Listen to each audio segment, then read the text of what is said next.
yours today, only 3 days remaining kind of thing, or something along those lines that will allow them to, it's more of a trigger, more of a, oh, I forgot to buy, instead of this is a brand new thing to me. And that's why you want to exclude them from the original audience. Also, it will help the ad perform better over time because it won't have a high frequency. The frequency is the amount of times that your ad is being shown to an individual person. And the higher the frequency, the less performing the ad is. Even into my nurse campaign where I ran into an audience of 1.5 million people, we still had a frequency raise up over time because you're only excluding with the exclude. You're only doing it to the people who get to your landing page, but eventually there will be the people that see it and don't click on it, get that shown to them again as well. So you're trying to prevent one of the two. You can't really prevent the other one from happening, so you need to prevent as much as you can. Hope that helps, Jeff. No, I'm sorry, Nick.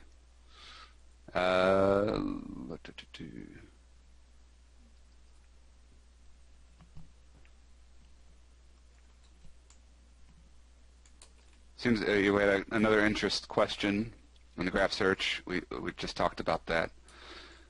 How to target an alcohol product. If you could elaborate a little bit more on that.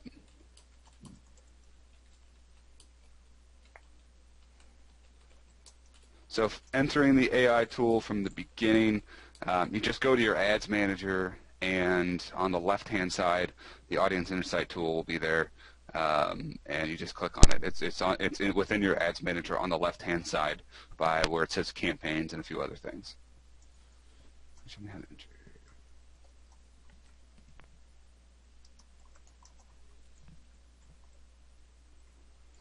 Can you address how to find low cost per engagement during your process? What do you think on that one, Damian? What's he trying to do?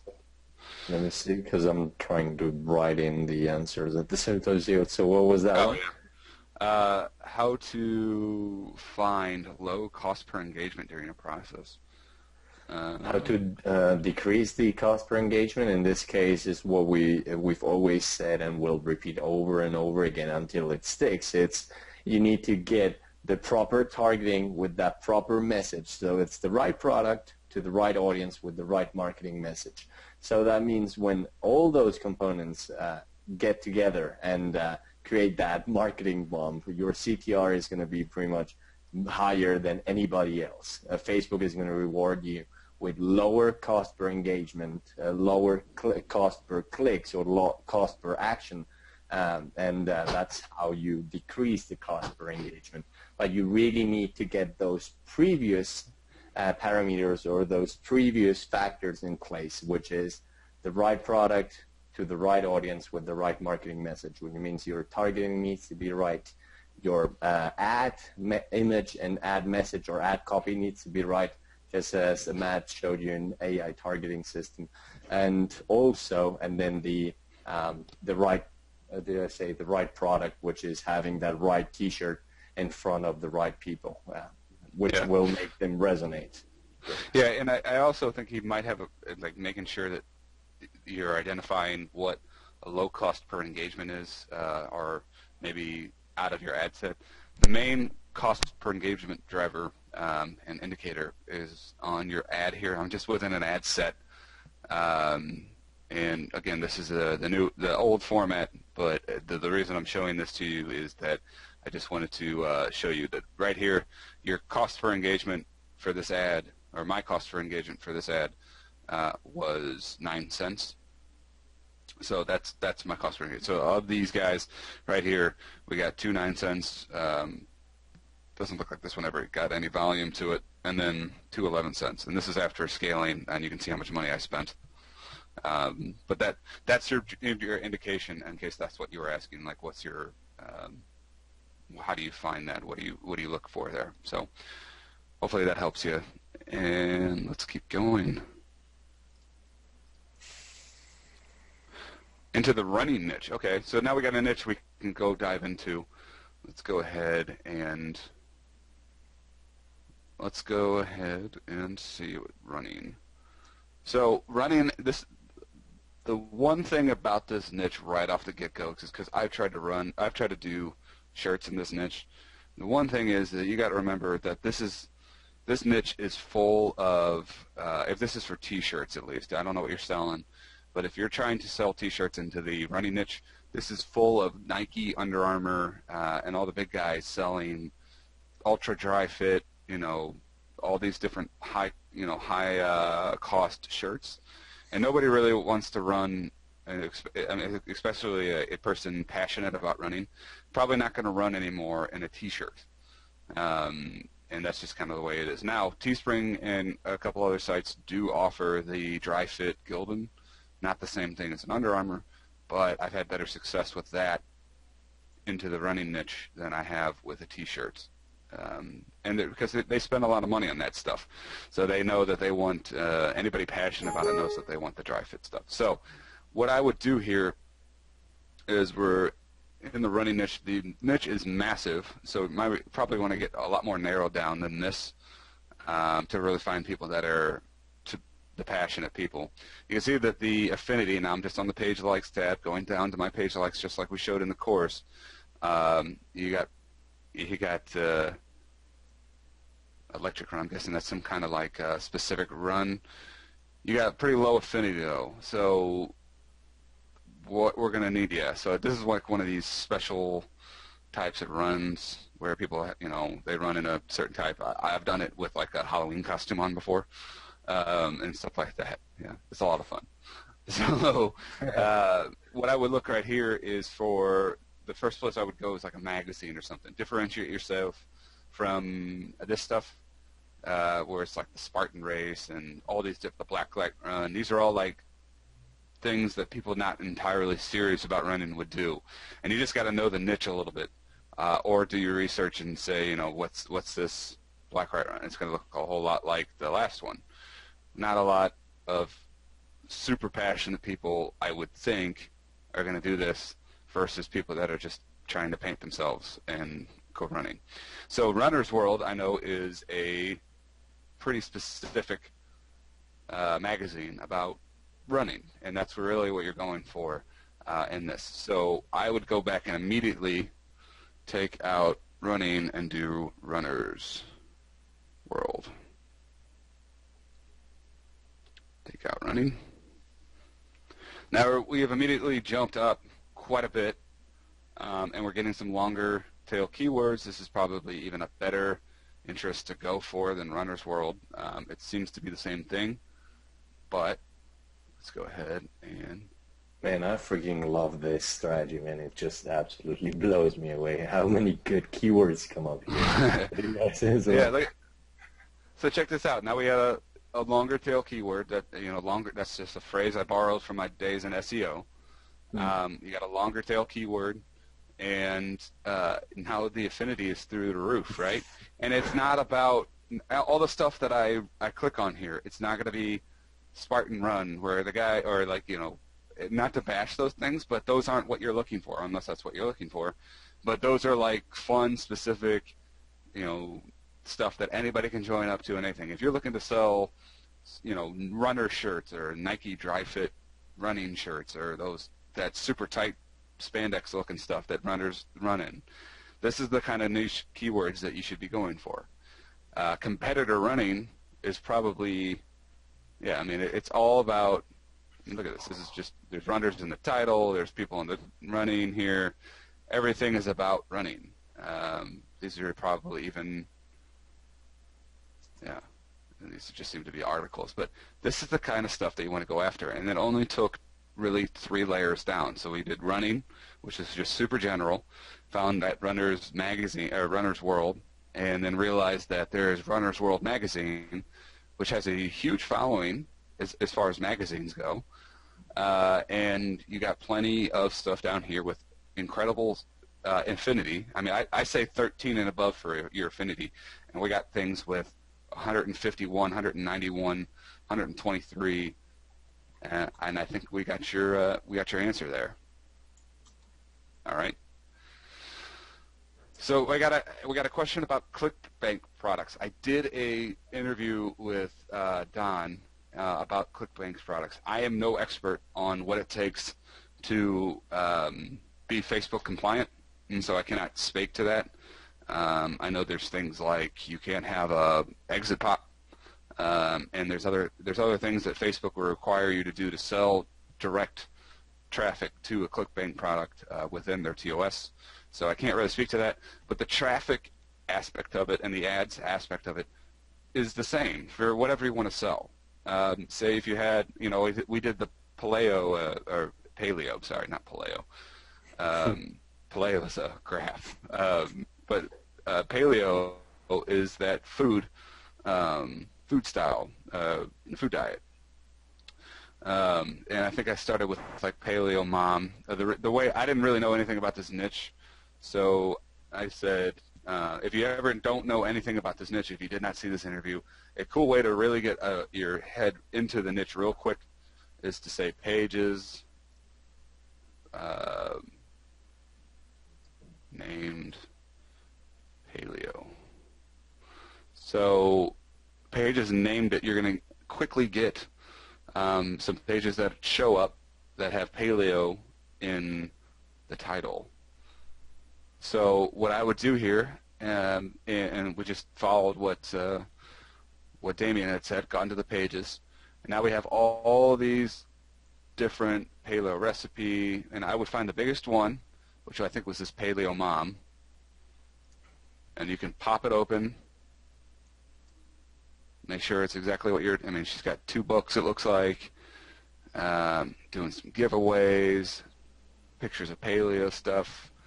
Now I would go back over here, I already did it, but Paleo Mom in the title, in your interest, and then start the same thing again, and looking at the demographics and then coming back over here, you can start to see that it looks like, well, at least this page at least, if you're going to follow this trail, it looks like women are you're going to be your target.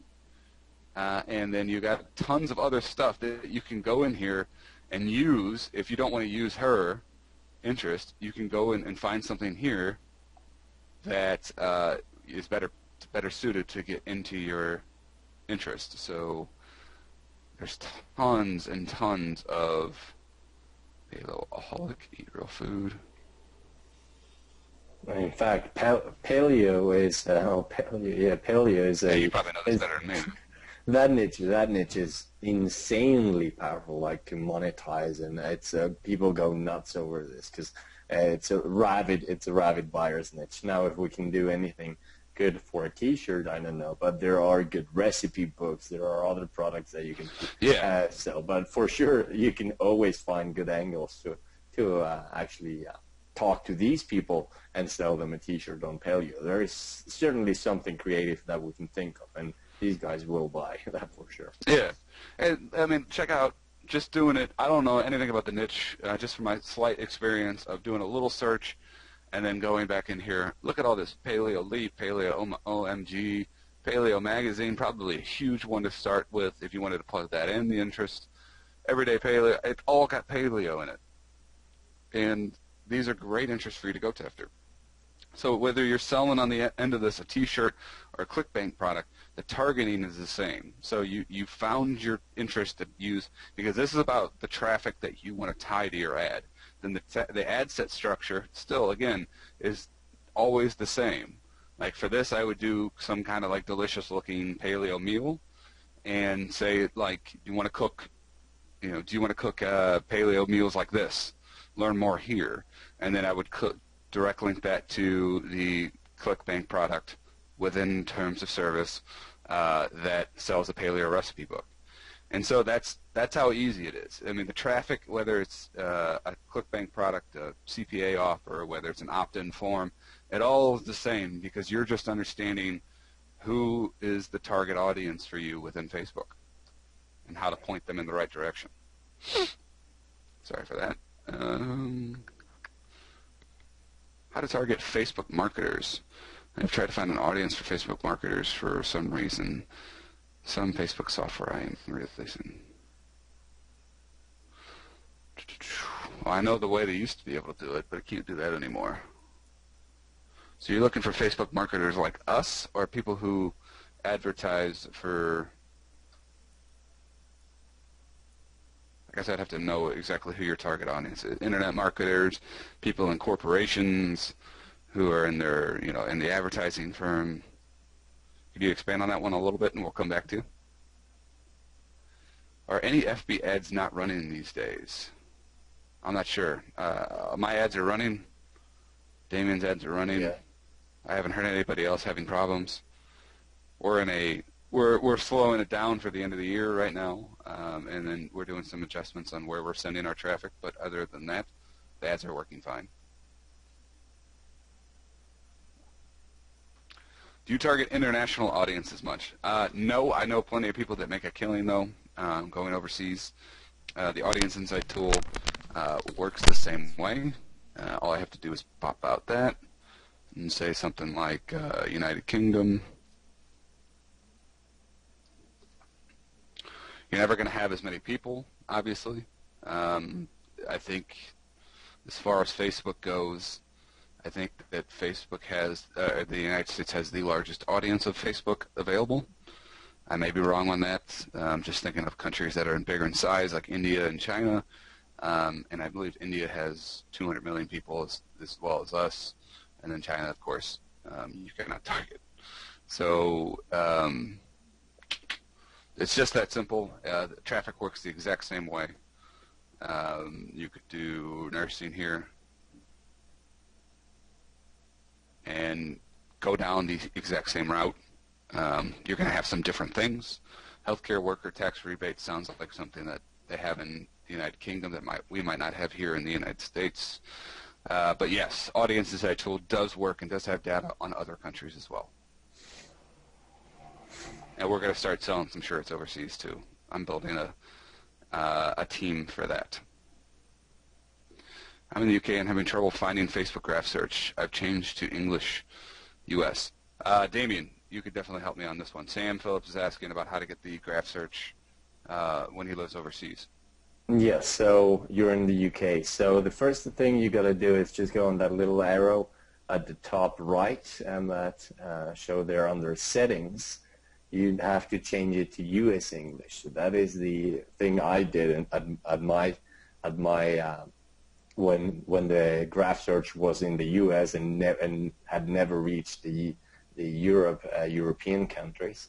And then all my students that are in Europe as well, just by changing that under that language settings under the settings, and if you can just change your location as well, if it doesn't activate for you, just change as well the location. As you guys know, I have San Diego, even though I live in Canaries, but it's also to see US ads because I want to keep an eye on the market. But at the same time, this way, I'm always getting everything at the same time. Everybody in the US gets it. So that is a strategy there. And if you haven't applied for graph search yet, then yes, he says, I'm in the UK having trouble finding Facebook graph search. I've changed to English US. Okay, change your location, and I don't know if you already applied for graph search under facebook.com/graph search. Let me see what his reply is. Okay, thank you. Okay, perfect. So it's answered. Yep, you just gave the thank you, so it's good. Yeah, and I actually had a few people ask about that. So if you could, and I'll make sure it's outlined in the recap of this. Let me put it in the answers as well to everybody. If you just shoot it out to everybody, maybe like a step, make sure so you're saying the location that you're registered under as well as the English US is both important. Yes, so apply for I'm typing it in, so let's go to the next one. I think it's hilarious that you do San Diego too on a personal note, just because if you're not going to be surfing in your actual town, I know you're going to be surfing in your virtual town. For sure. I did it because when I was traveling through the entire U.S., that was the state that I liked the most. It was. Oh, I'm sure. Yeah. So it was full of people that are into internet business, It's the location and kind of the latitude is kind of the same. Same latitude as Canaries, so the weather is kind of the same. There are waves. It's sunny. Nightlife is amazing. There is a lot of culture there, so Yeah. definitely the place I would go to. Yeah, it's like a paradise on the continental United States. I understand your point. Yeah. If you want to ever come to St. Louis, let me know. I mean, we got plenty of surfing on the lakes. Yeah. So, okay. I'll go there and I kidnap you to San Diego. That's what we Might be going to San Diego here in February, though. For traffic and conversions, right? Yeah, TNCU. Yeah, we'll see each other there. Awesome. When I inserted my T-Stream conversion pixel from my FB ad, it says it is unverified. Is that normal? Greg, that is because you haven't had a conversion on it yet. Unverified means that it's a brand new pixel. That is perfectly normal. Once it fires and Facebook updates, fires as in you convert somebody, and Facebook updates, it will show verified. So you should be good to go after that. What other resources do you use except Pinterest to find new design ideas? How would you decide? How would you select an idea if you don't have likes, pins, or social proof? Thanks. Okay. Somewhere easy to go is eBay. There's a form of social proof on eBay that not a lot of people know about. So let's go with nurse t-shirt. Love my nursing niche. Hopefully...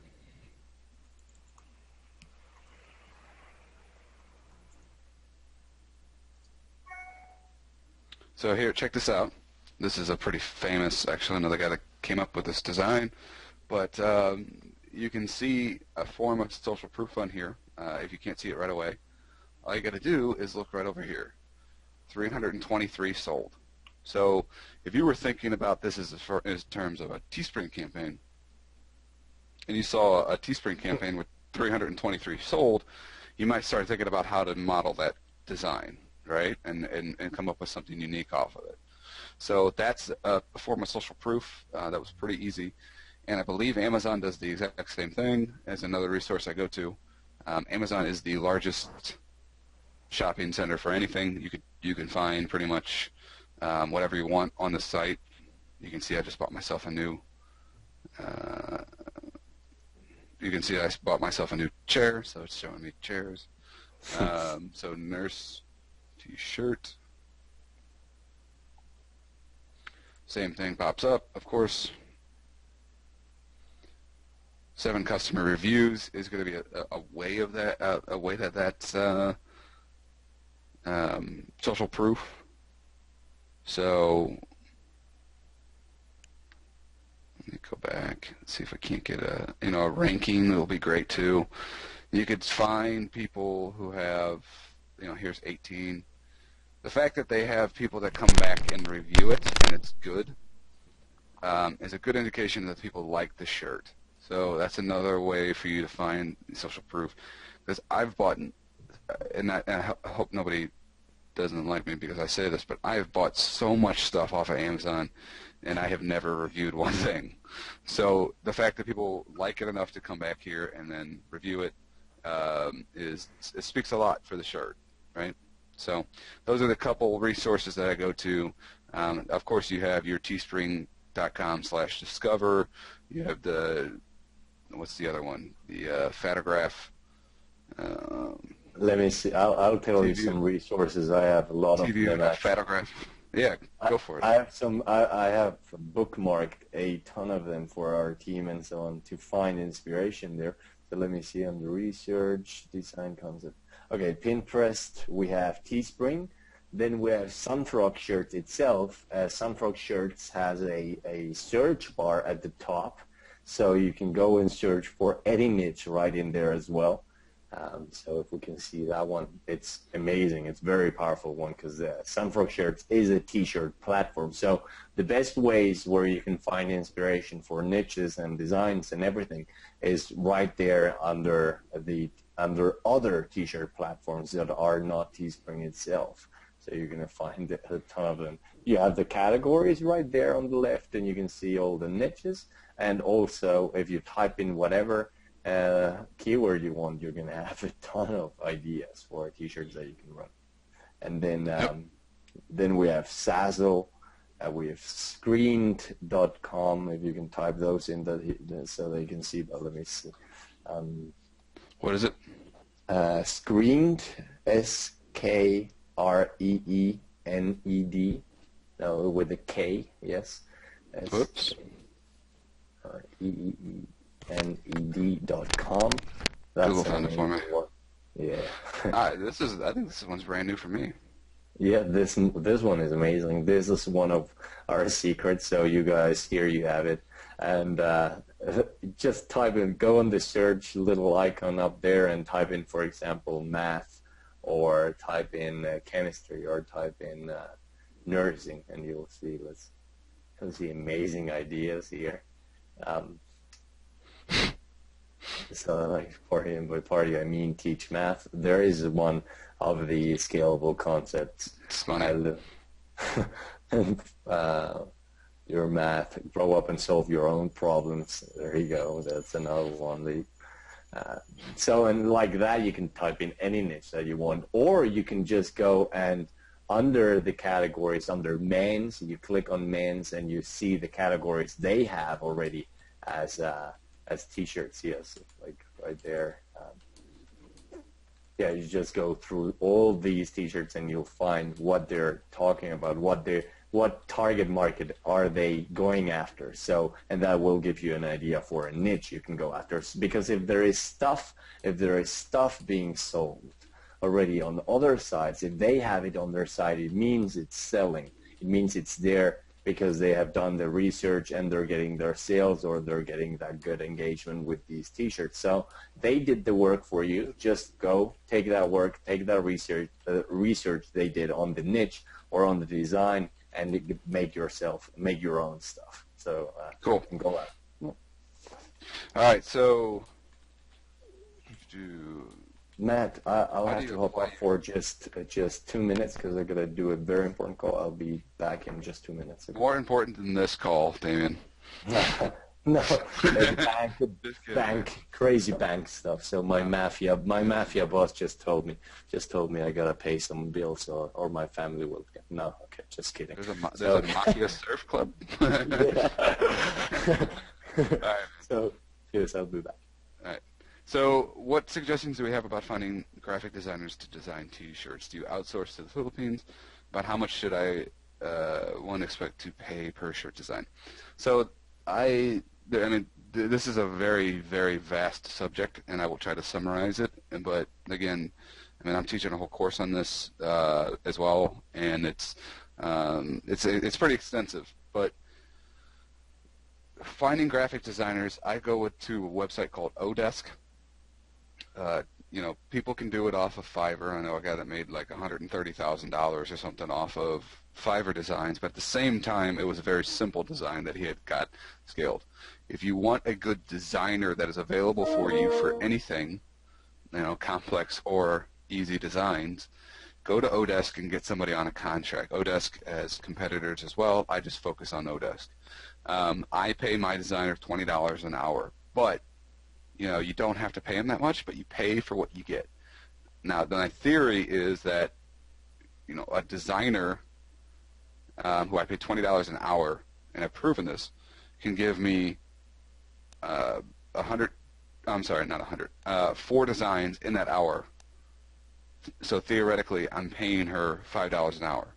She's so good at her craft and so good at designing, she's worth the money of $20 an hour, but she's so good that she can also make 4 designs in an hour. So I'm still paying that Fiverr price with a person that is quality enough to do that, amount of work in an hour. So that's what I pay. Don't underpay. Always make the designer probably the top paid or second to top paid person if you have like a project manager or something on your team. Designers are, you can do all the targeting in the world, but if your designer isn't there, then it's not going to be worthwhile for you. Yes, Nick, I saw that.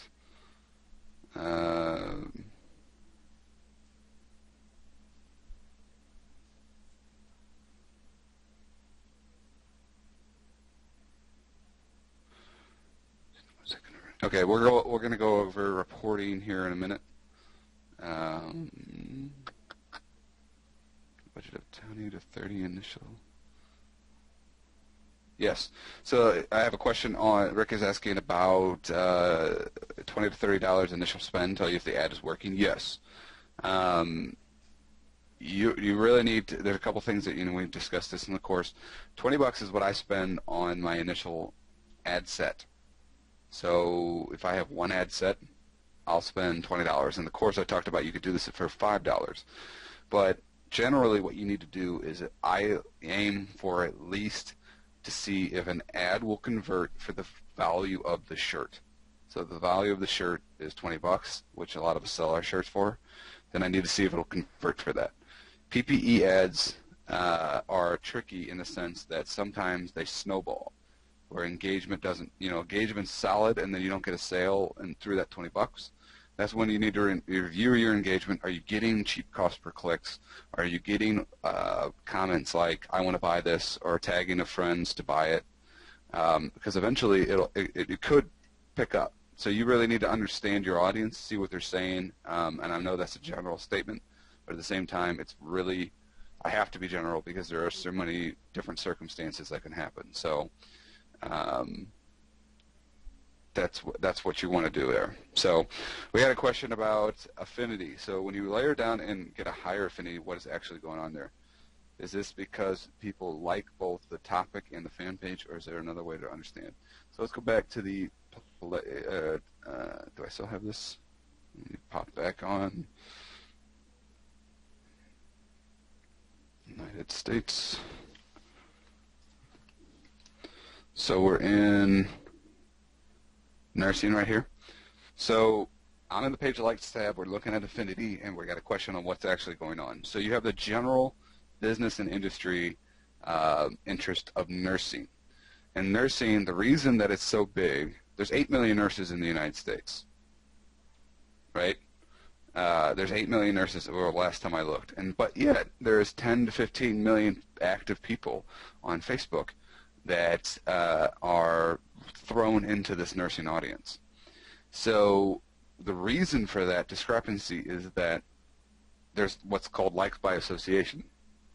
And if my mom's a nurse, if she puts something on Facebook about her being a nurse and it has the word nurse in it and I like it, I might be thrown into this audience by Facebook to have an ad presented to me about nursing, of anything that falls under the nursing interest. If somebody was showing an ad, which I don't recommend you doing. So that's why there's a like by association. Facebook has a way of growing their reach and finding new people through social sharing, comments, likes, and so on and so forth. And what we're doing is understanding that the affinity is how likely is it that somebody who likes Mighty Nurse to like and be a part of nursing? Well, it's 5.8 times more likely that somebody who likes this likes nursing than it is for the average Joe person. So the higher the affinity, the more likely that the person who likes said interest down here, said page, is going to be falling into that nursing niche. And when I layer it down, so if I picked up and I support nurses,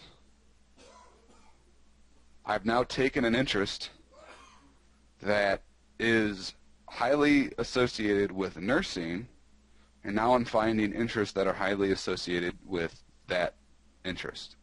So you're layering down with it and following a logical path that said, if somebody likes nurse.com, as obviously very much associated with I like support nurses because you have a very high affinity, that person is logically associated through the affinity ranking to nursing.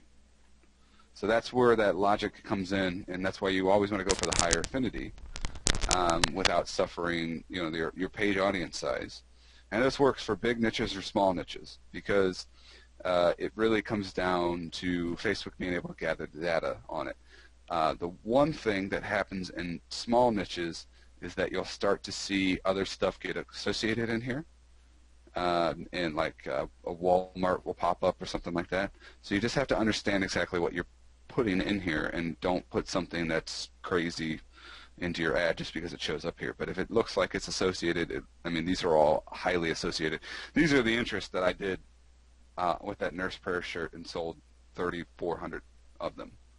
And it's just right here. And they all have a very strong affinity ranking.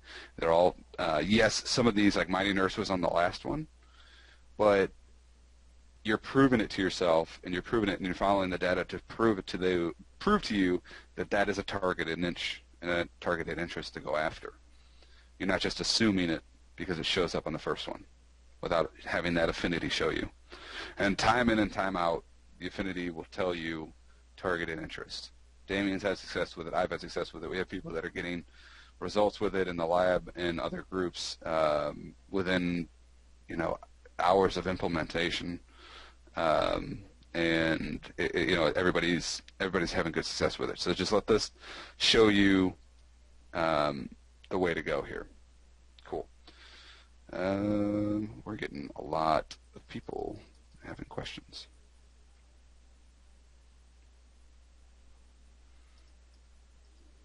I keep getting the interests page. So, Matt, where are we? What questions so I can keep track? Because I'm back. I'm looking at Wayne's question. Wayne Barbara. Okay, right. I keep getting the interests page, not the list. I'm not sure what that means, though. The interests. I keep getting the interests. Is there any explanation of why interests show up in the order that they do? Is it based off what? I have never seen an explanation. I have no idea. It's very random. It's in fact different. It's different on your end than mine, so it's right. It's got to be based off of something, but I've never seen and not even like John Loomer or anybody like that has ever had an explanation given to them. But that's not a big deal because if it is random, then hopefully you get to see new niches, right? If it was the same ones every time, then that wouldn't be too much fun. Brian says it works. Thanks, Brian. Thank you, Brian. Just started the training last night, and we'll finish it today. But I have to say,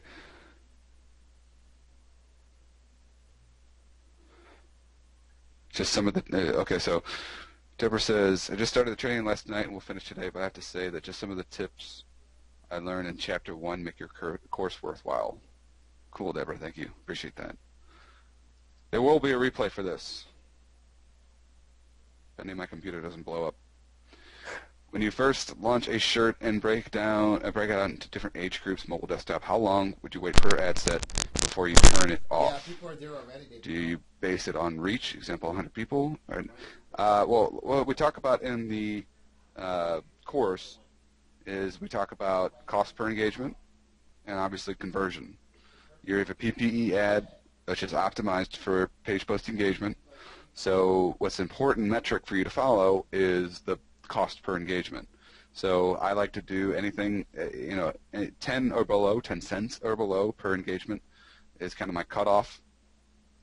Obviously, if at the end of the day, it really does not matter how much the cost per engagement is if I'm converting. I could have a $1 cost per engagement. If I'm converting at $1 per ad spend, then obviously I'd keep that running. But you need a good metric right off the bat and what you want to monitor. You want to spend through your test budget because you're going to let Facebook optimize. You're going to let them give your audience a chance to see it.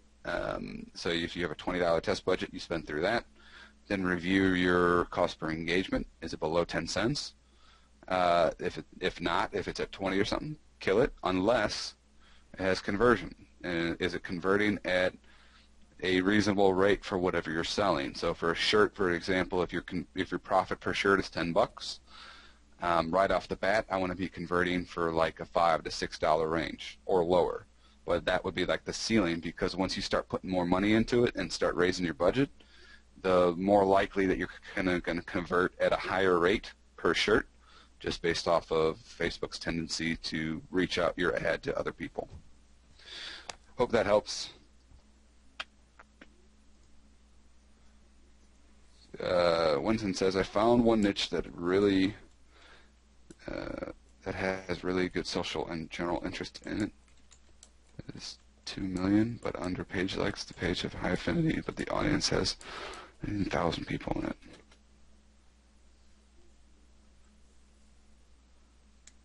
I got Winston, can you rephrase that? And that's really tough for me to follow. Let's see, I found one niche that has really good section.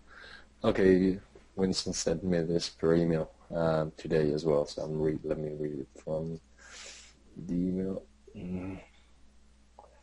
Yes, I found one niche that has really good social and general interest. Is 2 million, but under page likes. The pages have high affinity, but audience is only 19,000 people. When I copy and paste it, check potential reach.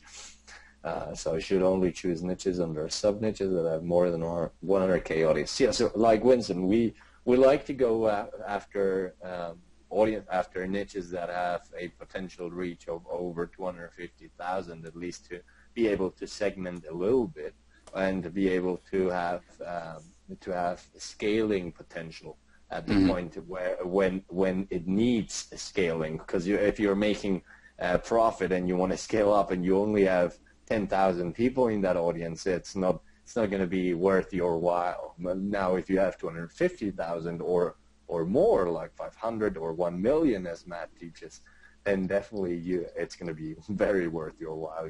You'll be able to scale big and fast as well, and make much more profit from the same work already. Okay, so really aim to go after niches or interests, better said, after interests that have at least 250,000 in total when you're putting them together in one ad set. Yeah, cool. Yeah. All right, so what up, Red Fox? Tracy, yes, I did see your question, but there is just a ton of questions coming in, so we're working through them as fast as we can. Robert, the same thing. Seeing your question, just lots of questions coming in. For the AI targeting system for local business, how would you target people looking for a dentist? I doubt that they are interested in a dentist. Is Facebook not the right platform? Is Facebook the right platform for your business, in your opinion? If you're looking for someone with dental, somebody that's, I mean, we're going to have to mind shift here. This is really about selling physical products, because that's going to be what somebody's interested in. I used to do stuff for local business.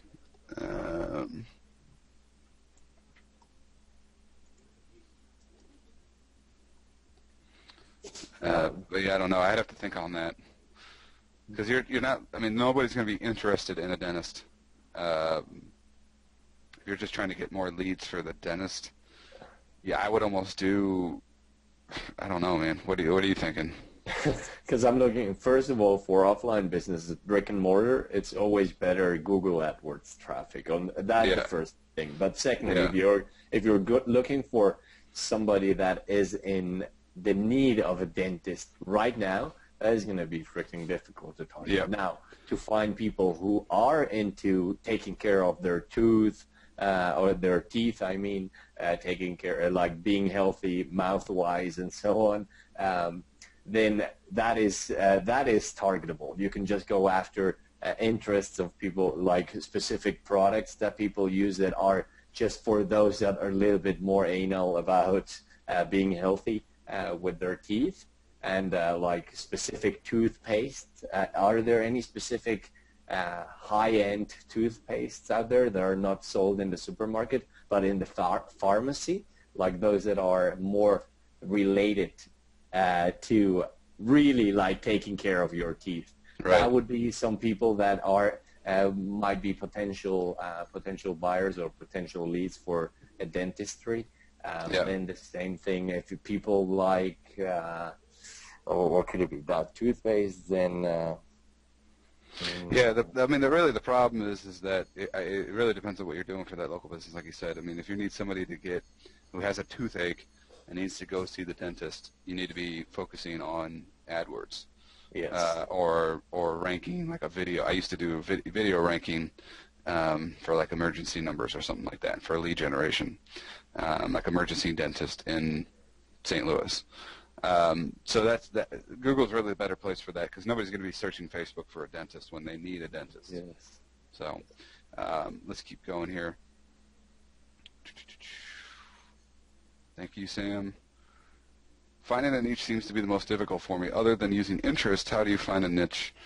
Do you ever use trending or something like that? Well, anything trending is not going to really be a niche. You're going to have to figure out. You could definitely do stuff that's trending, but what we're showing you is sustainability. There's no reason that you need to look elsewhere when Facebook will literally show you every single interest that it has available for you. Doing that, I think the problem is maybe, Deborah, that you have to learn how to just pick one and run with it. At my peak before Christmas, we had 82 campaigns up at one time, and not a lot of them crossed over into another niche.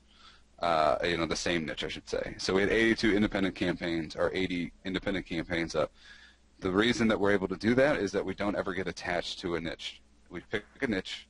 Does it work? Does the design work for it? Then we try it out. And usually, if we, at this point in time, we're getting pretty good at it. So there's no reason to look elsewhere. There's so many niches in that interest tab. I don't know what else you need to find a niche. Can you do a case study as we go through the training for a niche from start to finish so we know everything you do to succeed? Robert, the case study is already there, right? There's, in the nurse case study in the course, I showed you the interests, which are sitting in front of you right here now. The design, I showed you where I got it off of Pinterest. And then the ad setup, the reporting, we step through day by day. That's all you need to do. There's not, and then we talked about the engagement on the ad, how I used re-engage on it, and a couple other things that are all discussed. That from start to finish is all you need. Was webinar be recorded and sent to us? I'm going to put it in the members area and let everybody know that it's there. David asked about the Paleo product. Can you please elaborate a bit more on that one too? We talked about the interest. Again, the product itself, I'm not a master of ClickBank, direct to ClickBank, so I can't really recommend that you do that without somebody like listening or talking to somebody else who knows how to direct link to a ClickBank product. But the traffic and the ads is all the same, like we showed. Would you like to see an example of lawyers targeted through AI, or something general like grandparent? Well, we can definitely do the lawyers. Let's go with law school. See what comes up here.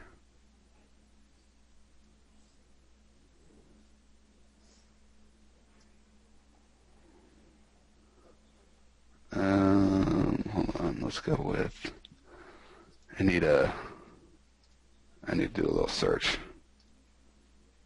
Let's do pages named lawyer.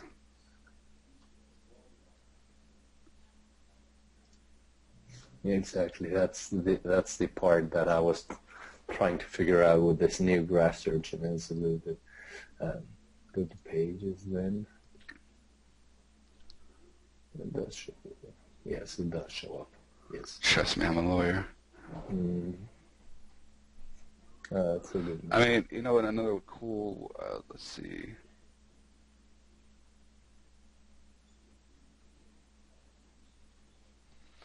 Job titles, I wasn't hoping that was going to show up, but. Maybe solicitor or They're definitely not called that here. No, barrister. No. No, that's just UK, right? It's just English. Law firm. How about law firm? Hmm. This is literally how I do it sometimes. You just kind of see it when you see it over the shoulder like this for me. This is, I just sit here and look at it and try to figure it out. Transamerica. I'm going to try to find something that's. Damien, check the bottom here and see if anybody pops in, because I feel like sometimes when I'm on these calls, somebody will be like, "Oh, you need to try this word." Yes, exactly. We're like scrolling down. Exactly, attorney. Exactly. Mark Okay. just told attorney is a job title that you can go for. See, they never pop up. Let me see. I know that you show up when you're creating the ad, but then Oh yeah, here, no, absolutely. yeah. And they should start adding fields of study into the audience insights, man. That's should be powerful.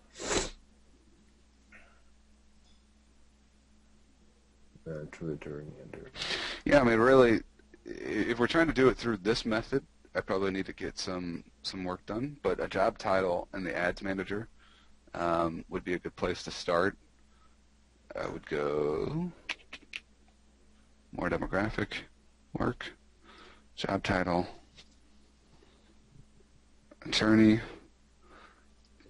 at law. There you go. That's the one. Actually, it was Jeff that told us his attorney at law, but it seems like in audience insights there's nothing showing up for that. Now, there's another. Definitely, yeah, in that section, yeah. I mean, you could definitely do it. It would just be about finding like the long tail Latin keywords that only somebody, or like things that they study. But this is the job title search. This is where I would definitely start off in finding people. I mean, you see, I just popped in two, got 16,000 people.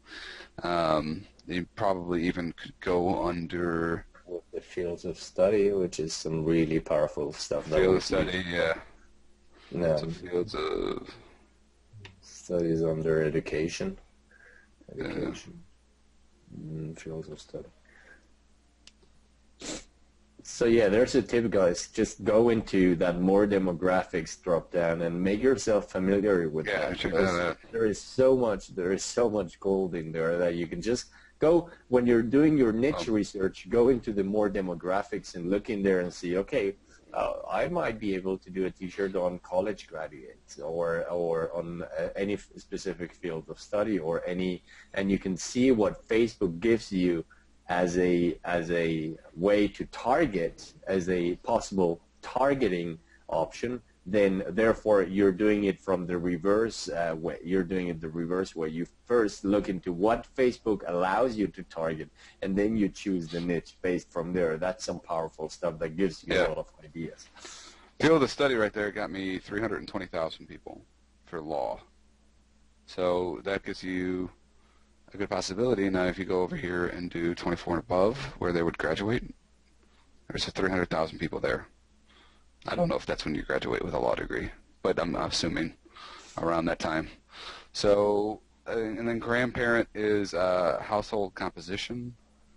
Last time I saw this and talked about this, I had not had this rolled out to me yet. We literally sat on, if you remember that, Davian, we were literally sat on a call and somebody said, no, it's under demographic on there. And I'm like, see, all parents. Yes. He had it underneath. He had like a grandparent there, and I don't have that. But, yeah, exactly. Remember that. Yeah. And I was actually, today I was looking for that one. And I was like, I remember there was something about grandparents at some point. Right. But it was... And then, an easy thing to do here, though, as well, and I heard this working very well for grandparents, is to do all parents, and under, if you're doing a grandma, then I would do, 50 and above, which is general. You're just being a general statement, but at the same time, that it gives you a likelihood that they're a grandparent more than somebody that's below that age. Now, a thing that I would do is, now you have 13.6 million people, I would add in an interest and do like a nurse grandma shirt, not just like a nurse shirt. I'm sorry, not just a grandma shirt. So let's keep going. We have a lot of questions still. How to make money with how to make money with ClickBank products. I can't, and we're going to go through them as much as we can. We got another 15 minutes here, but we'll go through as many as we can. I can't. Again, we talked about ClickBank products the same way, same targeting. Just do your research on the rules and regulations. How do you go about developing a T-shirt design and graphics for the design? Say accountants. So you should already have basically a niche in mind before you're going in and building an ad. So you select the niche, and then I would go over to Pinterest, I'd go to eBay, I'd go to all the stuff like that we discussed in the course, and then find a shirt to model. Go to your designer that you should have in place or you need to go get in place, then make sure that they are developing you a shirt and you get it and it's ready to go. This is that kind of production flow stuff that you need to have set up for you. You're not going to create an ad until you have a shirt that's finalized to advertise for. So you get your design back from your designer, post it onto Teespring and launch it, and then you go ahead and drive traffic to it. Do you ever use Perfect Audience for retargeting? I don't use it. Teespring does its own retargeting for you, so does ViralStyle. So there you go. CPA products, not gonna. I mean, the same thing. Make sure that it's compliant with TOS for Facebook, and then going from there, driving the traffic to it the same exact way.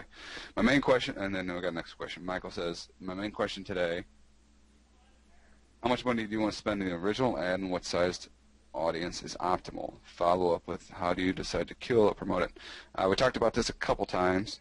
I spend $20 on an ad set for a test. You can spend $5, $10. $20 is not the golden rule. $20 is what I prefer because it's generally the value of one shirt. I like to convert two for $20.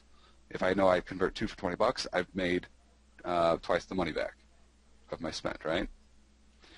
I'm sorry. So this is one question, Matt, that I received from a student today asking about your course, and he was asking, like, do you test first of all $20 general, like open demographic, and then you start segmenting, or do you start segmenting as you taught in the course right away from the beginning? So if I am in a brand new niche, or in an experienced niche, you can do either one. It's really about what you want to spend. So you can segment, say you segment male, female, mobile, and desktop. If you do $5 each on that, that's only $20 total. It's all about the amount of money that you're willing to spend, how confident are you in your design, and how knowing, how do you know the niche is going to buy from you? How say it like that? Like I know I could hop into the nurse niche, no problem, and make a bunch of money with it because I have the targeting honed down. So I'm more willing to spend more money on that. But I might have more capital than whoever asked that question. So you need to make sure that you're comfortable spending.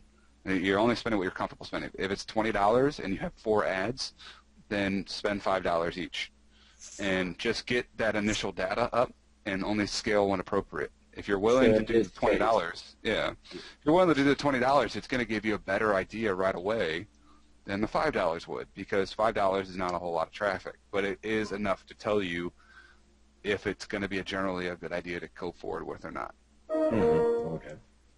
So have you ever done like what I taught in the T-Profits recipe, which is you start with $20, completely broad from 25 and above, and male and female, and then you look for $20 or 30 or 40, and then you see what the data gives you, and then you go and segment just as you taught in AI targeting system. Yeah, no, I mean, I have done that before, but we generally stick with based off audience size. Like I won't run a general ad into 1 million people. Yeah, okay. So that if I'm doing the targeting, I'm generally going to get a huge targeted audience of hundreds of thousands of people. And again, like I taught in the course, anything in the 500,000 range, I would probably segment the platform. Anything above that 500,000 range, I'm going to start segmenting, the gender, etc. And Yes. and so I do that on the forefront because I know that male and female respond differently to a shirt, or mobile and desktop definitely respond differently to a shirt. And Yes, in so fact. those, yeah. In fact, we've seen, and you've seen that a lot as well. It's mobile buys a lot. So if you guys Oh yeah. don't shoot yourself in the foot just by putting desktop, because really mobile is a big portion in many niches. You also need to, when you're doing your niche research, when you're going into the audience insights tool, apart from seeing that demographic, those demographics, and also seeing also researching the interests you're going to target, you also need to think about your target audience. Are they people that are going to be more technology savvy, or are they people that are going to be pretty much sitting in front of the computer when they are online? So, and just to put an example, people that are outside, like nurses, many nurses are, they have their phone on them while they're working, and while other people are in their office and they're on a desktop while they're working. So you got to think about that as well. And most of the times during the optimization step, you'll see that it actually is congruent with what you thought about in the first place when you thought about the audience you're going to be targeting. So just make yourself that image of who you're targeting so that you know better how to talk to them and what ad is going to convert better. But of course, before making or drawing conclusions, it's always first segmenting and testing, just as it was talking about. Yeah, absolutely. Okay, so Steve says no sound. It sounds like everybody else has sound though, so just try to have that fixed by logging in and logging back on. Matt, you say that you don't display the price. Don and Damien seem to. Damien, do you still display the price? No, in the ads, never. No. Yeah, I mean, maybe in the retargeting ad, but in the initial PPE ad, the reason that I don't display the price is because price will generally deter people away from initially clicking it. Yes. And Which even if they don't want to buy, audience, yeah, exactly. even if they don't want to buy, I want them to click on it in one way or another. I want them to click on it, just like it, share, comment it, because the more people that click on your ad, the better performing your ad is, and the lower cost it is for you. And so, if displaying the price,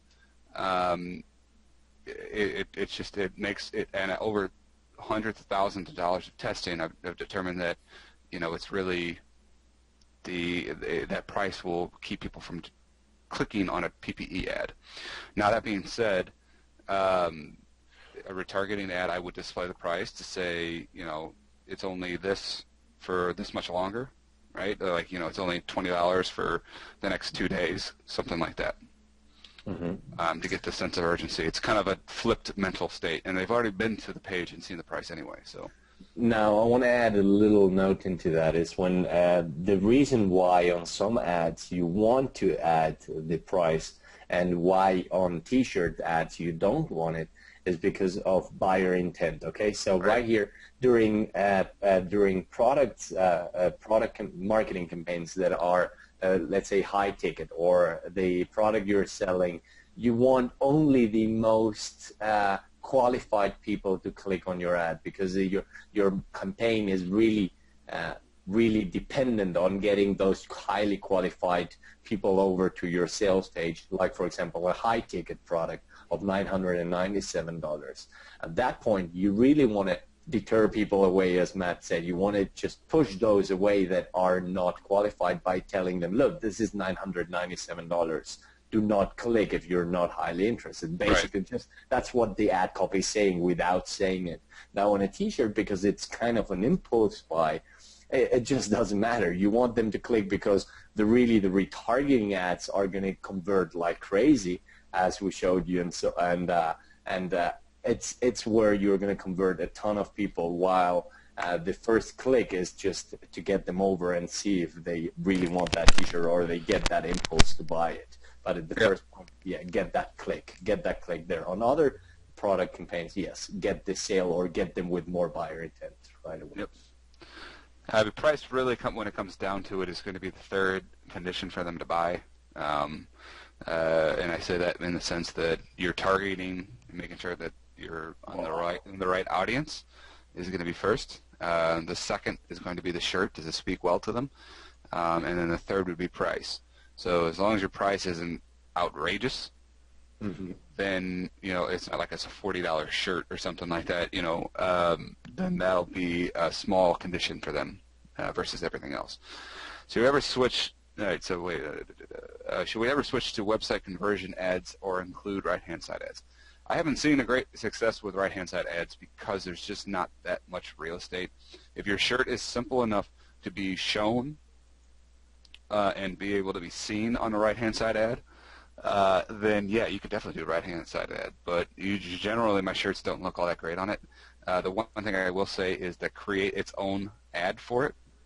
Do not do just the same ad, because your ad looks good on mobile and newsfeed doesn't mean it's going to look good on the right-hand side. So make sure that your right-hand side is optimized for that. You have a new image, a new headline, everything. But again, I don't do it. I just know that that's something you need to do. Website conversion ads, I'm testing more and more. If I switch from click to website to website conversion for my retargeting, I'll let you guys know via the email list. But right now, I used to sell the heck out of website conversion ads, but they just kind of went away. So we'll keep going from here. So, Matt, do you ever use the Facebook, the Audience Insight tool within Facebook to market your own T-shirts, or do you use a find audience from outside of Facebook? John, I don't know. I don't know. I mean, yes, I obviously use the Audience Insight tool. The course is called Audience Insight Tool Targeting System. So I'm not sure how that came, that question, or maybe I'm missing something. Where do I go to find other companies like Teespring for other products? Other products. I mean, I would search your product and then crowdfunding in Google and see what comes up. So like like crowdfunding mug or mug crowdfunding. See if there's a site out there. I know there are. It's just look into it a little bit. Garland, what up, man? He says, how would you niche down and this girl loves her husband niche other than married women? Well, see, the shirt doesn't say anything other than this girl loves her husband. So you can't really niche down in it because you're not in a niche, so to say, other than married women, like you said. So if you're going to say this nurse loves her husband, then you can hone down and layer down into the nurse niche and then do the married, target the females who are married. That's the only really way to niche down in it. If you're going to do just married women, which is, I guess, a niche, but I don't see that as a niche. I see that as just kind of like a subset. Demographic. It's a demographic, exactly. So there's nothing really to niche down there. Engineering niche. Engineering niche is very broad. Lots of different types of engineer. I'm guessing you're probably focused on, trust me, I'm an engineer. So depending on what you're trying to sell, I'm going to go ahead and assume what you're trying to sell is like an engineering shirt. Let me make sure that I'm not on anything funky here. Good to go. So now we're in the page like tabs. You're going to get a quick understanding of our target audience. We have a 64%, which I really would have thought this would have been more towards the men, seeing how I came from an engineering school, and it was way more of a ratio towards men than this. So I would go under here and see interest in engineering. This is going to be a tough one. What I would do, if you're going to try to sell like the Trust Me and I'm an Engineer shirt, I would take each form of engineering, hone down in those, and then target those towards that engineering shirt and see which one converts. What I mean by that is I would go into like architectural engineering, and I can do that.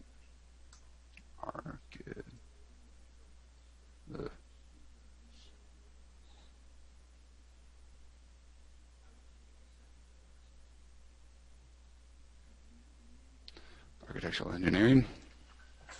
So now we're down to an audience of 350 to 400,000. We have very high affinity. Designing Maniac, these are going to be things that an architectural engineer is going to like. Be careful here that make sure that they are targeted. Looks like it's like about interesting things. So this is architectural engineering, architecture and design. That doesn't really have that good of affinity. You got some other things in here. I would go down each road of engineers and then see which one of those converts for your shirt. Point them all at the same place. Track the conversions through viral sales and through pixel fires, and then there you go. See which one works. I wouldn't just target engineers because it's going to get really, really distorted. Because, I mean, nurses is a big niche, but I would say that engineering is probably even just because there's so many different types of engineering. Explain those affinity stats one more time. Okay, so your affinity stat right here is, and I'm sorted on relevance. Well, it will explain this too. Relevance is a mixture of affinity ranking and audience size. So that's how you get your ranking here.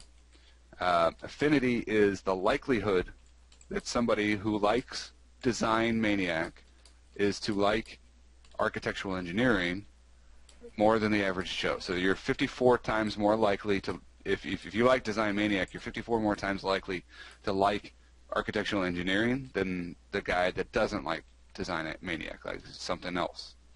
So the reason that that's important is that we know that architectural engineer, in this case, when we're talking about the trust me, I'm an engineer, is a type of engineering. So we've layered down to a point where we have a very high affinity ranking. We're getting longer tail keywords, and we're finding people that are honed in to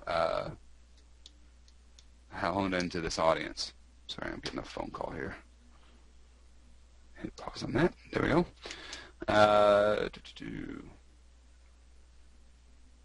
Wow, this one insight just turned on a huge light for me. Awesome, Tracy. Explain the affinity stats again. A challenging one, a real estate agent looking for people who want to sell their home. How would you do the research? So you are a real estate agent looking for people who want to sell their home? How would you do the research? I think there's something, this isn't really a niche again. People that are looking to sell their home isn't a niche, but I think there is under behaviors. Behaviors, exactly. Was it residential profile? Likely to move. So now you have 140,000 people in the continental United States of this age range. We can even do it to 18, even though I would target people that are older to have more money, who are likely, have a residential profile likely to move. That's based off of data that Facebook gathers from third-party sources. Again, if you are a real estate agent, you don't need to if you are a real estate agent, you don't need to change anything else here, because you would be the one theoretically doing the ad. And you're looking for people who want to sell their home. Here are people that are likely to move. Cool? All right. Oh, and Steve-O left. Did all that and Steve-O left. Louis says he covered my running question. Awesome. Can you do search for aromatherapy niche? People who like to buy aromatherapy. Let's see if aromatherapy comes up. I'm absolutely lost where we are with the questions. I don't know. I'm not even like 2/3 of the way down. I feel bad, but we're getting so many questions. This is why we have another call. Yes. So we're already into some pretty good starting bases here. Now I got my different types of aromatherapy things, I guess. I'm going to have to do some research on this one. But I would go with, I would do this guy right here. See, he's got the highest affinity of the top 5 and the biggest size. This guy's got a lot of size, but he doesn't have a very good affinity ranking. So I would go ahead and hopefully this aura, there we go. Bring that out. Now we have some great targets. Boom. This was in the last one. However, we are just making sure that it's check marked. I think it might have even been above 13 on the first one anyway. This looks like it's targeted. I'm not sure if that'll pop up in the ads manager though, since it seems to be in a different language. But here you go. I mean, it's the same thing over and over again. If you wanted to layer down even one more time, you know, I'm not even sure if you could. Let's see if we could get quintessence. Nope. Barefoot. Nope.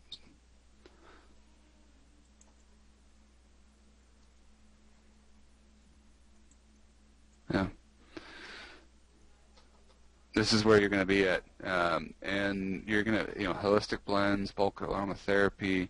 You can keep going here. You don't have to stick in the top 5, but there's going to be some other ones, plant life, and a couple other things you can keep going down here, and then finding some stuff that are in that 13 above range. Herbs, and then pop up some other stuff in there, and try to. And if you know the brand and the big brands in it all, you can do that into the Audience Insight tool as well and try to find those. Okay, so let's keep going. Did you learn all these strategies? I don't know if you hit the keyboard there, Deborah, or what happened there. Yes, I learned all these strategies. Do you use Audience Intersect? If so, how? I do not. Matt and Damien plus Don has this Facebook covered. The 2-day seminar here in Northern California. That would be a pretty sick conference. Matt, Damien, and Don. We just need to get Damien away from the islands for a little bit. I'll come I was out over in Vegas with Don. Yeah, you need to come out to Vegas with Don and I. Yeah, man. Gotta figure this out now. It's just figuring out as well with the visa, and that's just this. I'm so lazy for that now. But I'll make it happen. Yeah. Does it make sense to always start your ad campaign on Mondays and pause it on weekends? No. Do not pause on weekends. Weekends are my biggest days, and generally the biggest days for everybody because people are off work. As far as Mondays, I do start a lot of ads on Mondays to test. Mondays generally do not convert all the greatest, so I don't want to have big spend on there if possible. But that being said, I've had Mondays that are plenty big as well. So, yeah. Looks like Deborah is just hitting the keyboard. Not sure what's going on there. Can you try the yoga niche? Yeah.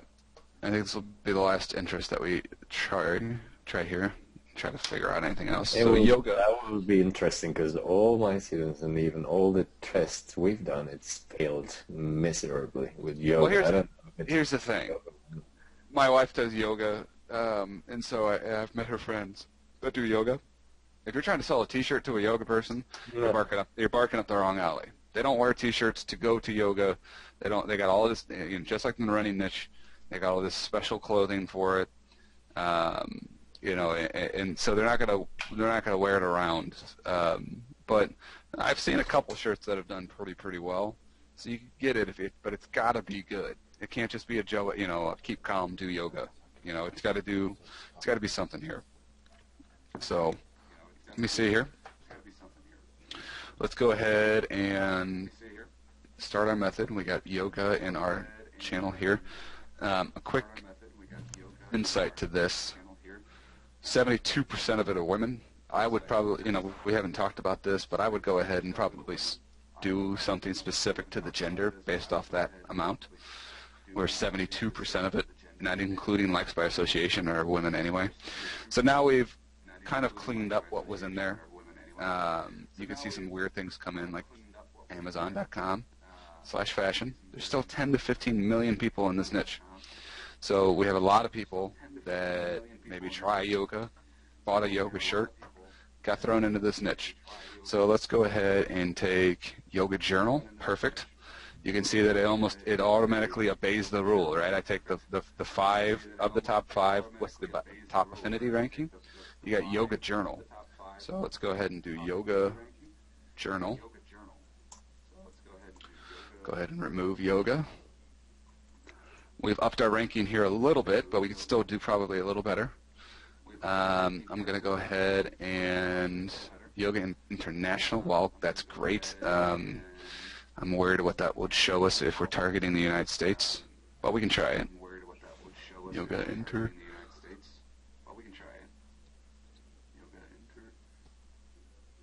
Whoa, there you go. So we've narrowed down. Yoga International. Sorry. Yoga Journal is on there again, but again, it's just about checking the boxes and making sure the affinity ranking is there. You got Yoga Earth, Yogi Times. Make sure that doesn't get. A yogi is somebody that does yoga, so it should be. Oh, well, there you go. That's why I got you, Damien. You're in all the niches that I don't understand. Your crazy diets and your yoga. Your surfing. Yoga stuff, yeah. So, Yoga Alliance. We got tons of stuff here for you to go after, and it's a great amount of affinity for you to do. This is being recorded. We will send it out as soon as possible.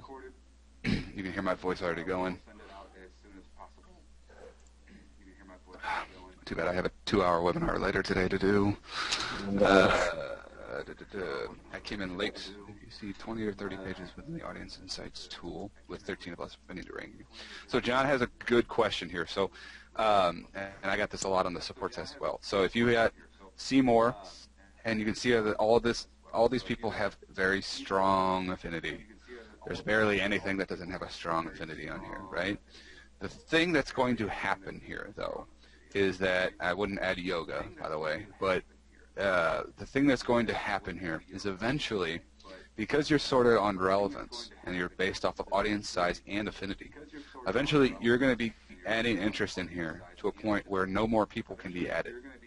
And once you hit that point, you want to stop. The reason for that, and if you're not growing your audience by 20 here, 30,000 here, maybe you find a good one and get a jump of 100,000 or something like that. The reason that you don't want to continue to go is that you're going to get more of a likelihood of a like by association being thrown into your ad set, and that's where your ad performance will go down. So if you're adding interest in here, like boom, I'm going to add these, and all of a sudden Yoga Glow doesn't add anybody to it, you can try a few more of these, but eventually you're not going to be able to add anybody, and you don't want to just keep going here and adding interest that don't give your audience size a boost. So because these people will overlap each other because they're so targeted. Because the reason that these affinities are so high is that these are the people that you want to target. And a guy that likes Yoga Alliance is going to like Yogis Anonymous. If I can talk. So that's the that's what you go. Would it be a good idea to get your Facebook target audience and send them to one of your Amazon products? Of course. As long as it's yours. I don't think the affiliate program's good.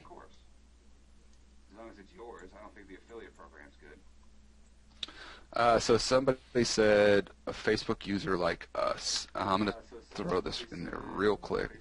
John. So John Loomer Digital is all about some people who are just like us. This is where I would start, but I would start researching, John Loomer.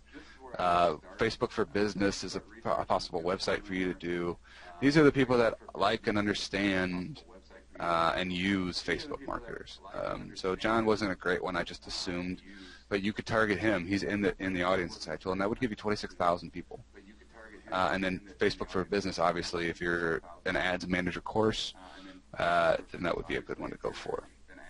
When do you predict sales will pick up again?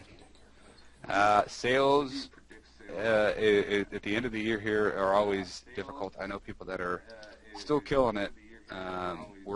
We were doing great. We're still doing it, but we're downsizing our efforts to a particular website, and we're going to start building our own store. And so in doing so, I wanted to focus my majority of my team elsewhere and not on spending money. And I think, Damon, doing a similar path. Yes. This is a great time to do it because people just spent a ton of money on Christmas, and so the disposable income pool for each household is a little lower than normally.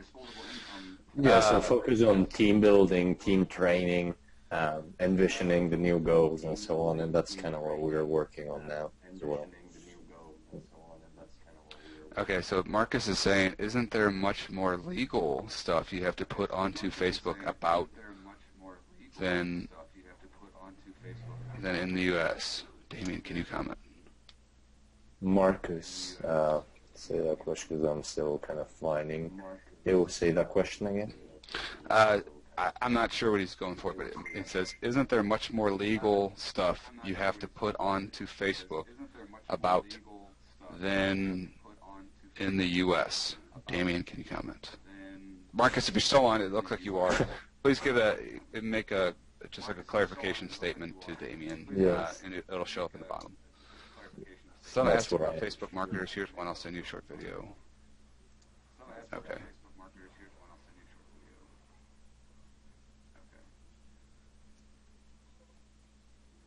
All right, cool. As the audience Inside Tool working for you all, I only now have it on one of my accounts. It worked on the other one accounts before. Now it disappeared. It is. I've been using it, and Damien uses it constantly. And if your other accounts don't have it, I would make sure that you follow what Damien was saying about it being located in the United States and having your account sent to English US. Can you talk about budgeting and the results of a campaign where you paid X to Facebook and your ad and how you paid them? We talked about that, Heather. I think I was talking about if you spend your test budget, you can get a result. Hopefully, if you spent $20, you sold 4 shirts, making yourself a profit of $40 on your $20 to spend. These are the kinds of things that we look for to make sure that we're profitable. And then if we haven't made any conversions, we're going to be looking at cost per engagement, making sure that we're at that 10 cent or below like we talked about in the course. We're targeting European audiences. That is Cheeky Marcus. Oh. I think Marcus's question was, isn't there much more stuff you have to put in the about, maybe on your page, than when you're targeting you? I don't know.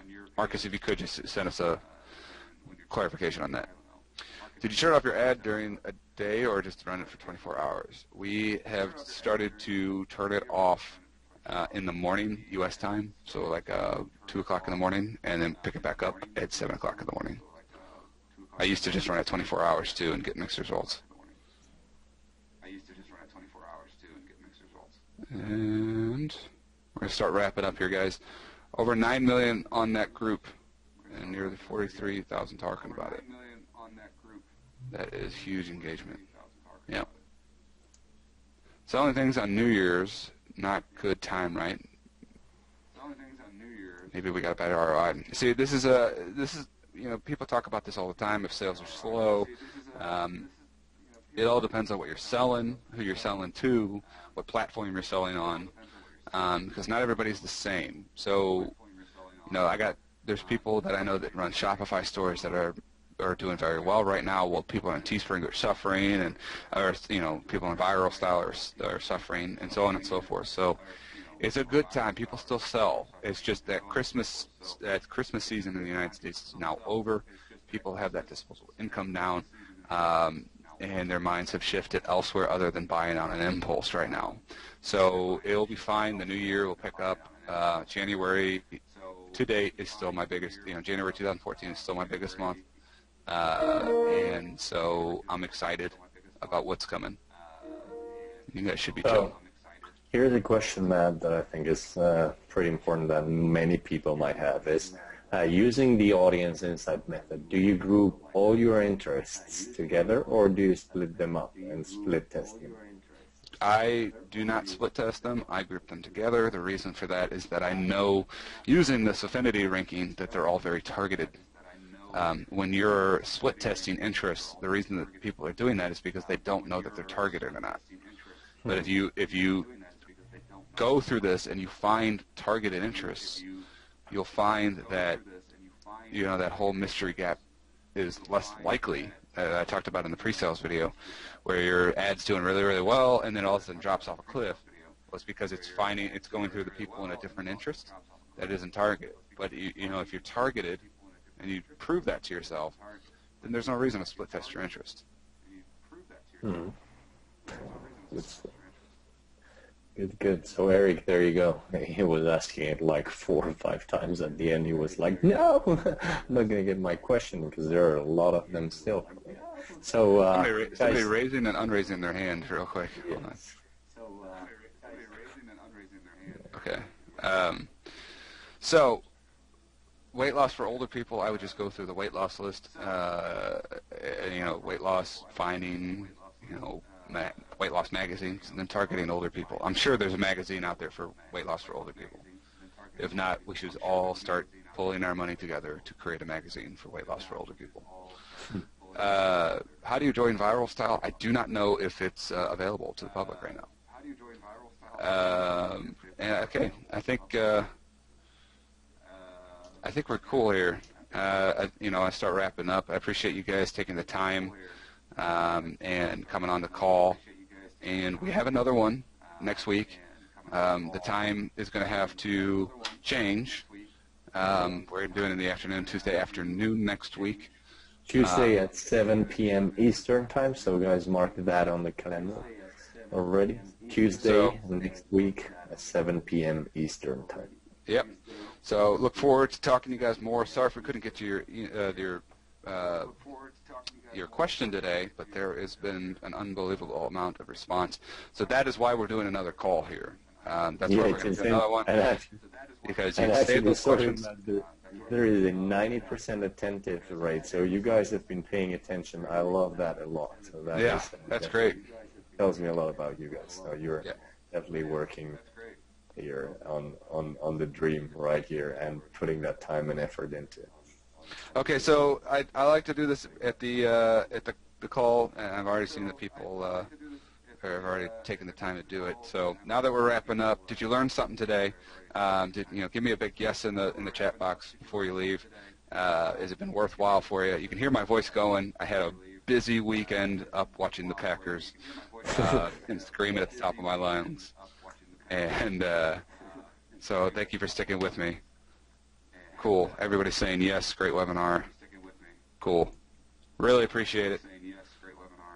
Tons of notes. I'm going to start rendering this, and then I will upload it into the members area.